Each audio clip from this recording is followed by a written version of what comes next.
Είμαι Στέλλα Ιμπελιά, είμαι πρόεδρος της οικογένειας Ουράνιο Τόξο, συλλογικότητα που αφορά ΛΟΑΤΚΙ Πλάς γονείς, δηλαδή ΛΟΑΤΚΙ Πλάς ανθρώπους που έχουμε παιδιά ή που επιθυμούμε να γίνουμε γονείς και να αποκτήσουμε παιδιά. Είμαι νηπιαγωγός, τα παιδιά μου είναι ο Γιάννης και ο Αντώνης.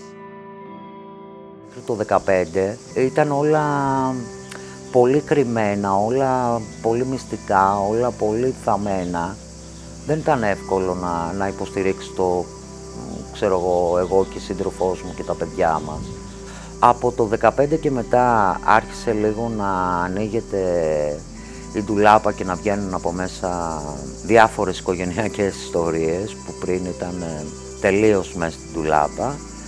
Και νομίζω ότι και το μεγάλο baby boom έγινε πολύ αργότερα, δηλαδή άρχισαν πολύ περισσότεροι άνθρωποι βλέποντας ότι υπάρχουν γονείς, όχι τόσο στην Ελλάδα όσο σε όλο τον κόσμο, μπαίνανε και εκείνες τη διαδικασία ότι ναι, αφού μπορούμε γιατί όχι, και φτάσαμε σήμερα να είναι μια πιθανότητα για κάθε ΛΟΑΤΚΙ Πλάς άτομο, αν έχει άλλα ζητήματα λυμμένα, το οικονομικό κυρίως που εμποδίζει γενικότερα, όχι μόνο τους ΛΟΑΤΚΙ Πλάς, όλους τους ανθρώπους να μπουν στη γονεϊκότητα, γιατί άμα δεν έχεις να φας από μόνος σου δεν μπορείς να πεις ότι θα ταΐσω κάποιο παιδί.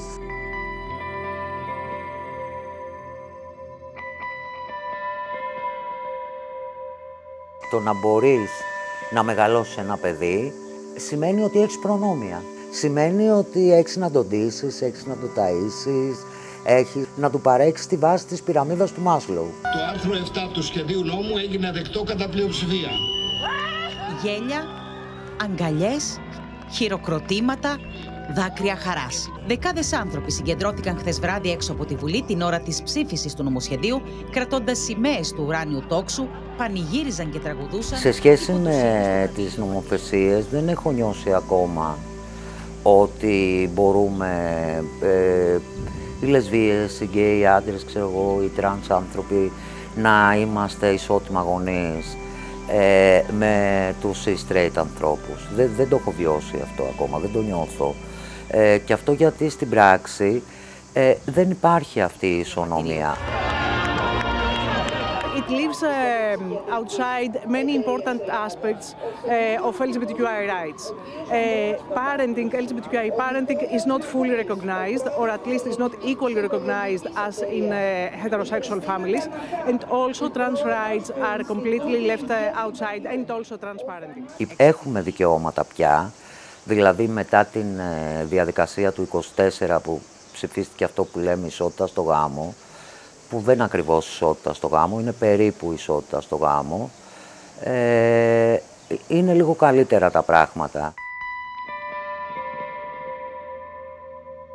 Παρά το ότι ήταν μεγάλη τομή, έχει αφήσει πολλά κομμάτια άλυτα. Το πρώτο και βασικό κομμάτι είναι ότι δεν δημιουργεί αυτομάτως συγγένεια ή ύπαρξη γάμου στα παιδιά τα δικά μας που έρχονται στον κόσμο, δηλαδή ένα ετερόφιλο ζευγάρι που θα κάνουν ένα παιδί όντας σε σχέση γάμου, αυτό το παιδί θα έχει δύο γονείς από την αρχή. Τελεία. Στα δικά μας τα ζευγάρια αυτό δεν συμβαίνει. Το παιδί θα γεννηθεί, θα είναι παιδί ενός γονέα, με όλες τις συνέπειες που έχει αυτό και με όλη την επισφάλεια που φέρει η μονογονεϊκότητα, μέχρι να γίνει μια διαδικασία που είναι δικαστική, που απαιτεί κοινωνικούς λειτουργούς, για να καταλήξει κάποια στιγμή να έχει και τους δύο γονείς του και την ασφάλεια των δύο γονιών. Η διαδικασία αυτή είναι καθαρά η τεκνοθεσία του παιδιού του συντρόφου. Δεν δημιουργείται δηλαδή σχέση συγγένειας από την αρχή. Αυτό είναι ένα κομμάτι προβληματικό. Η καθημερινότητά μας, να ξέρετε, δεν διαφέρει και πολύ από την καθημερινότητα οποιασδήποτε άλλης οικογένειας. Τρέχουμε με τα παιδιά μας να τα πάμε στα σχολεία τους, να πάμε στις δραστηριότητες τους, όταν έχουν πυρετό να ξενυχτήσουμε δίπλα τους. Μην φανταστείτε ότι κάνουμε κάτι άλλο από ό,τι κάνει κάθε γονιός στο σπίτι του.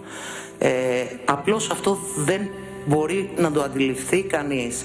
Και όταν ξαφνικά σου αρνείται το σύστημα αυτή την καθημερινότητα, όταν γίνεται, ας πούμε, έτυχε κάποια στιγμή να είναι τα δύο μου παιδιά σε δύο διαφορετικά νοσοκομεία εξαιτίας της εφημερίας, και η σύντροφός μου που ήταν στο ένα νοσοκομείο συνέχεια της λέγανε ποια είσαι εσύ, τι θες εδώ. Τα ζευγάρια που είχαν σύμφωνο των γυναικών δεν μπορούσαν να προσφύγουν στην υποβοηθούμενη, γιατί ο νόμος μιλούσε μόνο για γυναίκες ελεύθερες σε σχέση γάμου ή σε οποιαδήποτε άλλου είδους σχέση με κάποιον άντρα, όχι για ζευγάρια γυναικών. Επομένως, λύθηκε κάπως με αυτή την ερμηνεία του νόμου από το Συμβούλιο, τέλος πάντων, της υποβοηθούμενης αναπαραγωγής, ότι μπορούν να προσφύγουν τα ομόφυλα ζευγάρια, αναγνωρίζοντας ότι το παιδί που θα προκύψει δεν θα έχει ένομη σχέση, δεν θα έχει σχέση συγγένειας και με τη δεύτερη γυναίκα, ότι αυτό θα εξελιχθεί μετά. Ένα άλλο προβληματικό κομμάτι είναι ότι ακριβώς επειδή είναι έτσι φτιαχμένος ο νόμος για την υποβοηθούμενη, πατριαρχικό θα τον έλεγα εγώ, βοηθάει μόνο γυναίκες με πρόβλημα υπογονιμότητας. Αυτό είναι καθαρή διάκριση λόγω φύλου και δεν μιλάω μόνο για τους γκέι άντρες ή τέλος πάντων για τους τρανς ανθρώπους ή οποιοδήποτε άλλους. Και ένας straight άντρας που θα ήθελε ως μονογονέας να μπει σε αυτή τη διαδικασία, επίσης βιώνει την ίδια διάκριση, δεν το επιτρέπεται να λειτουργήσει μέσα από ένα τέτοιο πλαίσιο και δεν το καταλαβαίνω αυτό. Που λέει, ας πούμε, ότι αυτές που είναι υπεύθυνες για την αναπαραγωγή είναι γυναίκες και ότι οι άντρες δεν είναι ικανοί να είναι γονείς ή τέλος πάντων δεν θα μπορούσαν να τα καταφέρουν εξίσου καλά. Είναι αυτό που ακούμε συχνά. Δεν μας νοιάζει τι κάνουν οι άνθρωποι στο κρεβάτι τους.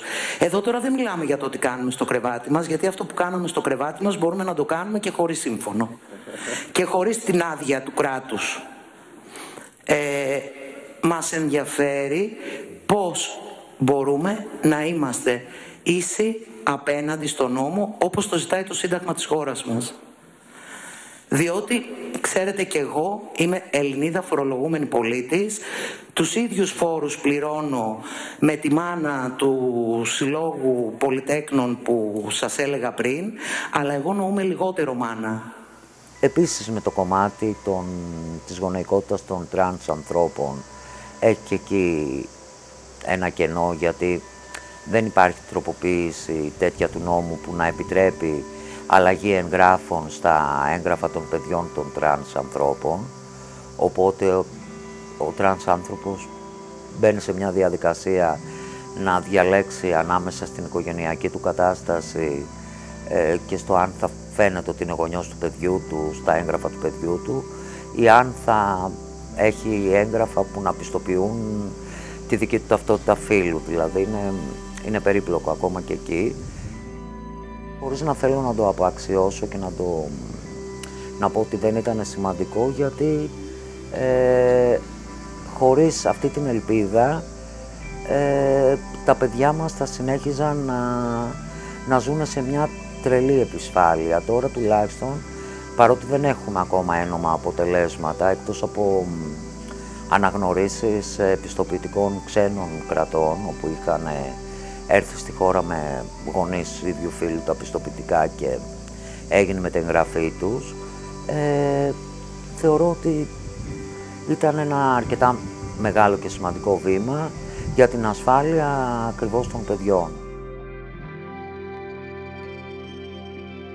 Είναι πολύ σημαντικό που δεν έχουμε σε αυτή τη χώρα ακόμα ολοκληρωμένη σεξουαλική συμπεριληπτική εκπαίδευση ως αυτόνομο γνωστικό αντικείμενο. Αυτό είναι πολύ προβληματικό. Όλα αυτά τα πράγματα που θα μπορούσαμε να βοηθήσουμε τα παιδιά μας και να τα προστατεύσουμε και να μάθουν για το σώμα τους και να μάθουν για τις ανθρώπινες σχέσεις και να δούμε, να μπορεί ένα παιδί να μην μπαίνει σε διαδικασία επειδή βιώνει bullying, το 13χρονο να αυτοκτονεί, γιατί κανένας δεν του είπε ότι ξέρεις δεν θα είναι έτσι όλη σου η ζωή, γιατί κανένας δεν του είπε ότι μπορεί να γίνουν τα πράγματα καλύτερα. γιατί όλα αυτά που βιώνει δεν είχε με ποιον να τα συζητήσει, δεν είχε υποστηρικτικό περιβάλλον ενδεχομένως. Νομίζω ότι εκεί πρέπει να ρίξουμε το βλέμμα μας.